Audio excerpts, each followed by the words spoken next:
பொங்கலுக்கு வழங்கப்பட்ட இலவச வேட்டி சேலை வழங்கியதில் 67 கோடி ரூபாய் ஊழல் நடந்துள்ளதாக பாஜக மாநில துணைத் தலைவர் கரு நாகராஜன் குற்றம் சாட்டியுள்ளார். சென்னை ஆலந்தூரில் அவர் செய்தியாளர்களுக்கு அளித்த பேட்டியை சூப்பர்வைட்ஸ் பகுதியில் தற்போது பார்க்கலாம்.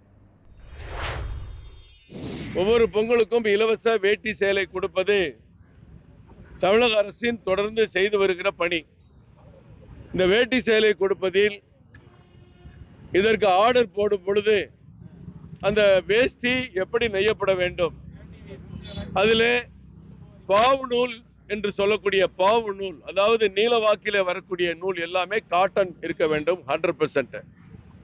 குறுக்கு வாட்டில இருக்கக்கூடிய அந்த ஊட நூல் என்பது பாலிஸ்டர் இருக்கலாம். இதுதான் கவர்மெண்டோட ஆர்டர்.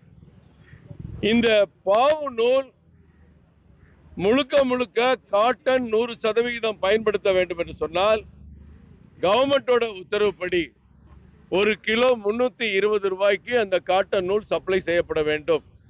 அவர்கள் கூட்டுறவில் கொள்முதல் பண்ணி செய்கிறார்களோ அல்லது வெளியிலே வாங்கி கொடுக்கிறார்களோ, அரசாங்கம் கொடுத்திருக்கிற ரேட் 320 ரூபாய். அதே போன்று பாலிஸ்டர் 1 கிலோ 160 ரூபாய். இரண்டுக்கும் உள்ள வித்தியாசம், அரசாங்கம் குறிப்பிட்டிருக்கிற ரேட்டை தான் நாங்கள் சொல்லுகிறோம். இரண்டுக்கும் வித்தியாசம் 160 ரூபாய். அப்படி 100% அந்த பாவு நூல், நீலவாக்கில வரக்கூடிய நூல் 100% காட்டன் பயன்படுத்துவதற்கு பதிலாக அதில் 78% பாலிஸ்டர் பயன்படுத்தப்பட்டிருக்கிறது. இதுதான் தலைவரோட முக்கியமான குற்றச்சாட்டு. ஏற்கனவே எண்மண் எண் மக்கள் பயணத்தின் போதும் இதை தெளிவாக அங்கே சொன்னார்கள்.